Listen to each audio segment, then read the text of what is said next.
నమస్తే, నేను మీ సతీష్.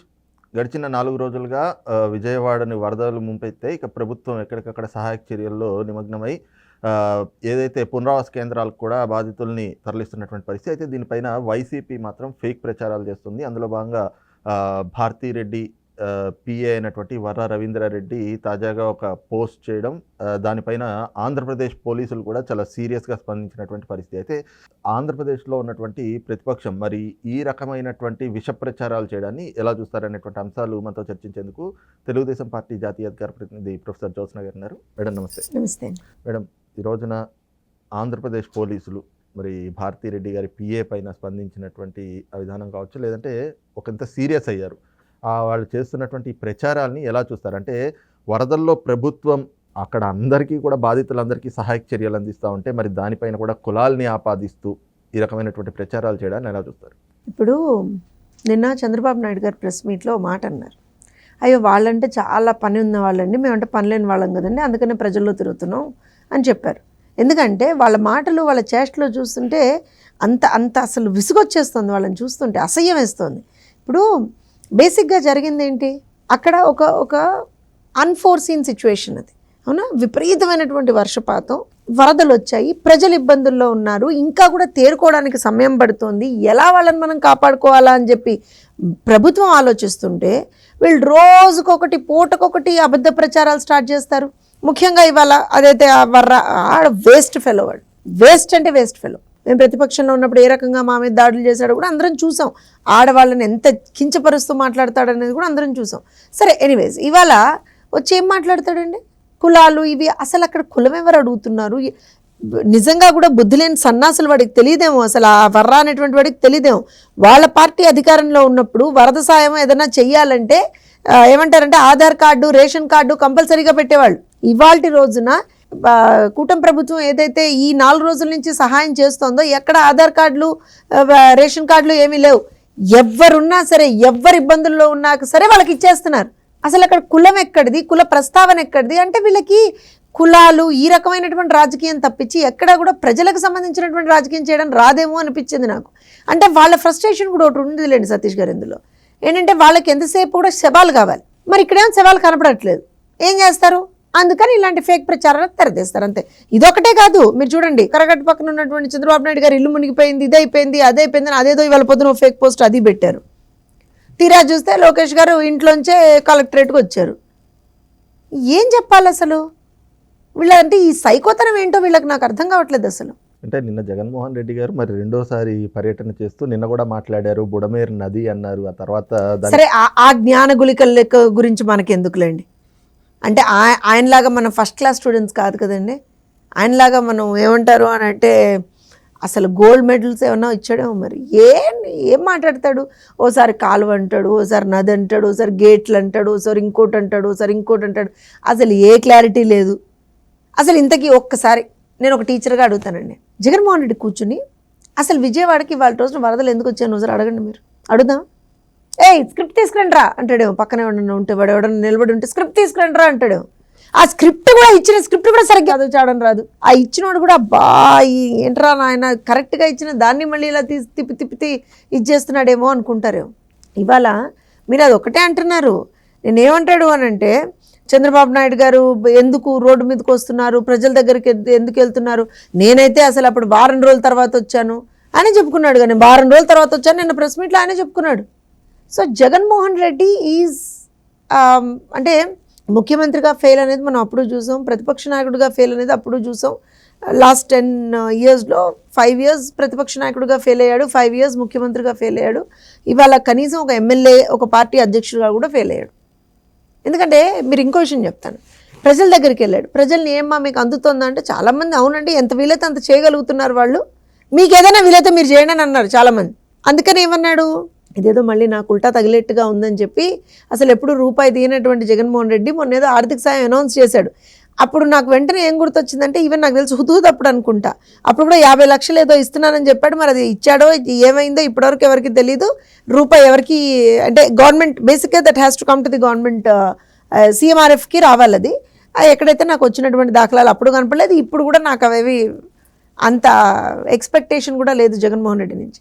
ఎందుకనంటే ఇవాళ ఒక ఇప్పుడిప్పుడే సినిమాల్లోకి వచ్చినటువంటి ఒక హీరోయిన్ కూడా పాపం అది చూసి చలించిపోయి మొదటి రోజునే తను ఒక 5 లక్షల రూపాయలు ఏవో తను డొనేట్ చేసిందండి. Naming of the heroine I don't want to do, but in general చెప్తున్నాను. అరే ఒక సాధారణ సగటు పౌరులు కూడా అయ్యో నా తోటి పౌరులకు ఇబ్బంది కలుగుతుంది, ఒకళ్ళు 1000 రూపాయలు, ఒకళ్ళు 2000, ఒకళ్ళు 3000, వాళ్ళ తాహత్కి ఎంతైతే అంత ఎవరికి వాళ్ళు అలా ఇస్తూ ఉన్నారు. మరి జగన్మోహన్ రెడ్డికి ఆస్తులు లేవా? భారతిరెడ్డికి ఆస్తులు లేవా?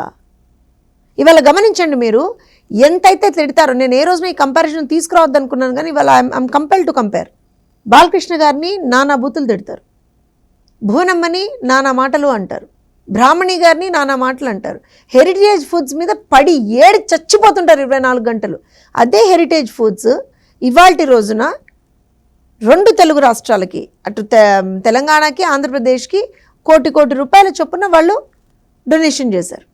అలానే బాలకృష్ణ గారు 50 lakhs ఆయన డొనేషన్ ఇచ్చారు.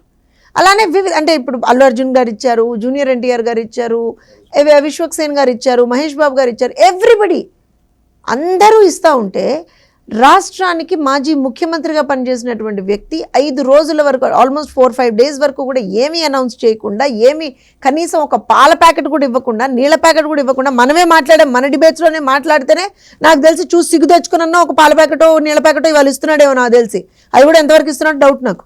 ఏదో మొక్కుబడిగా నేను 1 కోటి రూపాయలు ఇస్తాను అని చెప్పి ఒక అనౌన్స్మెంట్ చేశాడు అంతే. అది ఇస్తాడు అనేటువంటి నమ్మకం కూడా ప్రజల్లో లేదు. అది కూడా పార్టీ నేతలతో చర్చించుకొని అది పార్టీ నేతల ద్వారా ఎలా ఇవ్వాలో చెప్తాట. తర్వాత ఎవరైనా సరే ఒక డొనేషన్ ఇలాంటప్పుడు వచ్చినప్పుడు డైరెక్ట్ గవర్నమెంట్కి ఇవ్వడమో, లేకపోతే అంత వర్త్ ఆఫ్, ఇప్పుడు మొన్న దివి సంస్థ ఉందండి, వాళ్ళు ఏం చేశారు, అక్షయ పాత్ర ఏదైతే ఫుడ్ ప్రొవైడ్ చేస్తుందో వాళ్ళకి సంబంధించి ఇన్ని రోజుల పాటు ఆ ఎక్స్పెన్సెస్ మేము చూసుకుంటామండి అని ఆల్మోస్ట్ 2.5 crores వర్త్ ఆఫ్ ఇది మేము చూసుకుంటామని వాళ్ళు చెప్పారు. సో ఒకళ్ళు వస్తు రూపేణా, ఒకళ్ళు డబ్బు రూపేణా ఏదో ఒక రకంగా అలా ఇస్తూ ఉంటారు. మరి ఈయన ఏ రూపేణా ఇస్తాడో కూడా ఇంకా ఆలోచించుకుంటాడట. అంటే జగన్మోహన్ రెడ్డి అనేటువంటి వ్యక్తి ఎంత వింతగా ఆలోచిస్తాడనేటువంటిది ఆయన ప్రెస్ మీట్లు చూస్తేనే అర్థమైపోతుంది. ఇక్కడ ఇంకో విషయం, ఇవాళ ప్రజలు ఇబ్బందుల్లో ఉన్నప్పుడు రాజకీయం మాట్లాడుతున్నాడంటే జగన్మోహన్ రెడ్డి అసలు మనిషా అనేటువంటి డౌట్ కూడా ప్రజలకు వస్తుంది. ప్రజలు ఇబ్బందుల్లో ఉన్నారు, ఎంత ఇబ్బంది పడుతున్నారు, కనీసం దాని గురించి కూడా మినిమం అవగాహన లేకుండా మొన్న ఒక రోజు ఒక 1/2 hour అండి, ఫస్ట్ డే 1/2 hour, నిన్న ఒక 1/2 hour అయి ఉండొచ్చు, 1/2 hour 40 minutes నాకు తెలుసు, అది కూడా కష్టంగా అనుకుంటున్నాను నేను. మొదటి రోజు అయితే 5 నిమిషాలు నిలబడ్డాడు నీళ్ళలో, ఇంతే జగన్మోహన్ రెడ్డి చేసింది ఇంతే. దానికి పిచ్చి బిల్డప్లు ఇచ్చుకుంటూ కూర్చుంటున్నాడు, దిక్కుమాలిన ఎలివేషన్స్ ఇచ్చుకుంటూ కూర్చుంటున్నాడు. మరి చంద్రబాబు నాయుడు గారు రాష్ట్ర ముఖ్యమంత్రి వర్యులు, అలానే రాష్ట్ర మంత్రివర్గం అంతా, ఇప్పుడు నిమ్మల రామానాయుడు గారిని తీసుకోండి, నిన్న రాత్రంతా కూడా అక్కడ బుడమేరు దగ్గర ఆయన గండి ఏదైతే ఉందో దానికి సంబంధించిన రిపేర్స్ చేయించుకుంటూ కూర్చున్నారని, అక్కడ వర్షం పడుతుంటే వర్షంలో తడుస్తూ అక్కడే కూర్చున్నారు. అనిత గారు, సవిత గారు, ప్రతి ఒక్కళ్ళు ఆన్ గ్రౌండ్ ఉన్నారు కదా. లోకేష్ గారు అయితే చెప్పనే అక్కర్లేదు మీకు, ఇంకా కంప్లీట్ కోఆర్డినేషన్లో చూసుకున్నారు. నిన్న అక్కడికి వెళ్ళారు, బుడమేరు దగ్గరికి వెళ్ళారు. ఇవాళ మొత్తం కేంద్ర ప్రభుత్వం నుంచి ఒక టీం వస్తే ఆ టీంని మొత్తం చౌహాన్ గారు వస్తే దానికి సంబంధించినటువంటి మొత్తం కోఆర్డినేషన్ చేసుకొని వాళ్ళకి ఎక్కడెక్కడ ఎంతెంత లాస్ అయింది అనేటువంటిది కూడా చెప్తా ఉన్నారు. So everybody is doing their job. So మీరు ఒక ఎమ్మెల్యేగా, ఒక పార్టీ, ఎందుకంటే నేను ప్రతిపక్ష నాయకుడు అని అన్నాను, ఆయనకు హోదా లేదు కాబట్టి, ఒక ఎమ్మెల్యేగా, ఒక పార్టీ అధ్యక్షుడిగా, మాజీ ముఖ్యమంత్రిగా నువ్వేం చేసావు? జగన్మోహన్ రెడ్డిని స్ట్రైట్గా అడగాలి మనం, నువ్వేం చేసావు ఈ 5 రోజుల్లో? నీ శ్రేణులకి ఏమన్నా నువ్వు పిలుపునిచ్చావా? నీ శ్రేణులు ఎక్కడన్నా ఎవరికన్నా హెల్ప్ చేస్తున్నారా? విజయవాడలో 4 రోజుల తర్వాత నిన్న బయటకు వచ్చాడండి ఒక్కొక్కడు, వైఎస్ఆర్సీపీ వాడు మాట్లాడతాడు ఒక్కొక్కడి, వాళ్ళు వచ్చి 4 రోజుల తర్వాత ఎప్పుడైతే వరుస పెట్టి సోషల్ మీడియాలో కూడా చాకిరీలు పెడుతున్నారు ప్రజలు. అరే వర్స్ట్ వెదవల్లారా, మీరు కనీసం గ్రౌండ్లో మీరు సాయం చేయరు, చేసేవాడిని కూడా చేయనివ్వరా, వాళ్ళ మీద కూడా బురద జల్లుతారా అని తిడుతుంటే నిన్నొచ్చారు ఏదో ఆ వెల్లంపల్లి శ్రీనివాసును, ఆ మల్లాది విష్ణు ఇలా ఒక షోపు టప్ తీసుకుంటూ వెళ్ళిపోయారు అక్కడి నుంచి. రోజా మాట్లాడింది, రోజా ఎక్కడుంది? అంబటి రాంబాబు, అనిల్ కుమార్ యాదవ్, వీళ్ళందరూ మాజీ ఇరిగేషన్ శాఖ మంత్రులే కదా వీళ్ళిద్దరు. ఎక్కడున్నారు వీళ్ళు? మీరు ఒక్కసారి ఆ పార్టీకి సంబంధించినటువంటి ముఖ్య నాయకులకు సంబంధించినటువంటి సోషల్ మీడియాలో కూడా చూడండి, కనీసం దీని గురించి ప్రస్తావన కూడా ఉండదండి. ఫర్గెట్ అబౌట్ హెల్పింగ్, ప్రస్తావన కూడా లేదు.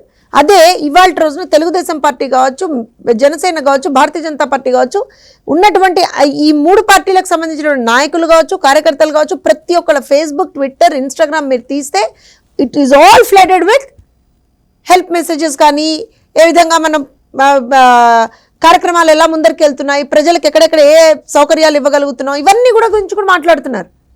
ఆన్ గ్రౌండ్ ఉన్నారు. తెలుగు యువత on ground, TNSF on ground, Telugu మహిళ ఆన్ గ్రౌండ్, తెలుగు రైతు విభాగం ఆన్ గ్రౌండ్, కార్మిక విభాగం ఆన్ గ్రౌండ్, ఎమ్మెల్యేలు ఆన్ గ్రౌండ్.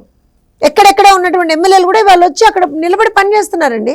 చిత్తూరు ఎమ్మెల్యే కావచ్చు, మన ఏమంటారు అని అంటే మిగతా ప్రాంతాల ఎమ్మెల్యేలు కావచ్చు, ప్రతి ఒక్కళ్ళు అక్కడ నిలబడి పనిచేస్తున్నారు. వీళ్ళు ఎక్కడికి వెళ్ళారు? పోనీ వీళ్ళందరూ వదిలేండి. ఆ పార్టీలో 11 మంది గెలిచారు కదా జగన్మోహన్ రెడ్డితో సహా. ఎక్కడున్నారు వాళ్ళందరూ? ఎక్కడ మమ్మల్ని అరెస్ట్ చేస్తారని పారిపోతున్నారు అటు ఇటును. కానీ ఈ రోజున ఈ రకంగా ప్రభుత్వం ఒకవైపున చర్యలు చేపడతా ఉంటే దానిపైన వీళ్ళు చేస్తున్నటువంటి ఈ ప్రచారాలు కానీ, దుష్ప్రచారాలు కానీ, లేదంటే కనుక ఈరోజు పెట్టినటువంటి అతను భారతీరెడ్డి పిఏ పెట్టిన పోస్ట్ పైన పోలీసులు సీరియస్ అయినటువంటి వైనాన్ని కూడా మనం చూసాం. ఇలాంటి ఫేక్ ప్రచారాలు ఇది అఫెన్స్. దీంతో పాటుగా కులాల మధ్యన వైషమ్యాలు రెచ్చగొట్టే విధంగా ఇలాంటి పోస్టులు పెట్టడాన్ని సహించేది లేదు అంటూ కూడా ఒక సీరియస్ వార్నింగ్ ఇచ్చినట్లుగా తెలుస్తోంది. కానీ ఈ రోజున ఈ వైసీపీ నేతలు ఇంక్లూడింగ్ జగన్మోహన్ రెడ్డి వాళ్ళు చేస్తున్నటువంటి ప్రచారాలపైన ఎలాంటి చర్యలు తీసుకోవాలంటే? ఖచ్చితంగా మీరు ఇందాక చెప్పినట్టుగా పోలీసు శాఖ వాళ్ళు కూడా చాలా క్లియర్గా చెప్తున్నారు, క్రిమినల్ అఫెన్స్. ఎందుకంటే ఇలాంటి కెలామిటీస్ అప్పుడు ఎప్పుడైతే ఒక ఫేక్ ప్రొపగాండా జరుగుతుందో ప్రజలు ప్యానిక్ అవుతారండి. ప్యానిక్ అవుతే మనకి ఇంకా లాస్ ఎక్కువ అయ్యేటువంటి అవకాశాలు ఉంటాయి. సో ఖచ్చితంగా క్రిమినల్ అఫెన్స్ కిందనే దాన్ని చూడాల్సి వస్తుంది. దానికి తగ్గటువంటి శిక్షలు కూడా వాళ్ళకి పడతాయి, అందులో ఏం డౌట్ లేదు. కానీ ఎట్ ద సేమ్ టైం బాధ్యత అనేది కూడా వాళ్ళకు ఉండాలి కదా. ప్రతిదీ రాజకీయం కాదు కదా, బాధ్యత ఉండక్కర్లేదా? నేను అదే అడుగుతున్నాను. నువ్వు కనీసం ఒక ఎమ్మెల్యేగా కూడా ఫెయిల్, ఒక పార్టీ అధ్యక్షుడిగా కూడా ఫెయిల్ కదా. ఇవాళ ఒక పార్టీ అధ్యక్షుడు ఎవరైతే గత 5 సంవత్సరాల నుంచి రాష్ట్రంలో ముఖ్యమంత్రిగా ఉన్నాడో అతను కూడా ఇవాళ రోజున అక్కడ నిలబడి నిస్సిగ్గుగా మీడియా ముందర అబద్ధాలు మాట్లాడుతున్నాడంటేనే ఆ పార్టీ ఎంత ఫ్రస్ట్రేషన్లో ఉంది, ఆ పార్టీ అధ్యక్షుడు ఎంత ఫ్రస్ట్రేషన్లో ఉన్నాడు అనేటువంటిది అర్థం కావట్లేదా? కానీ అగైన్ నేనేమంటానంటే వీటన్నిటికీ అయితే ఇది సమయం కాదండి. రాజకీయాలు మాట్లాడేటువంటి సమయం కానే కాదు ఇది. ప్రజలు ఇబ్బందుల్లో ఉన్నారు, ప్రజలను ఆదుకోవడమే మా ముందర ఉన్నటువంటి మెయిన్ ఫోకస్ ఏరియా. సో మేము దాని మీద కాన్సన్ట్రేట్ చేస్తున్నాం. But at the same time ఇలాంటి అనవసరమైనటువంటి ఫేక్ ప్రచారాలు చేస్తే మాత్రం ఎవరిని వదిలే ప్రసక్తి లేదు. రైట్, ఇది చూస్తున్నాం కదా.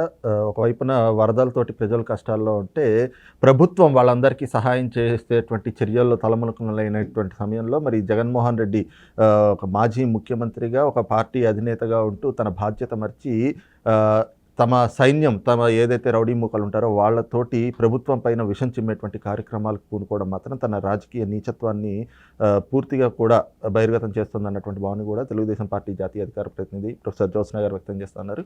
Thank you.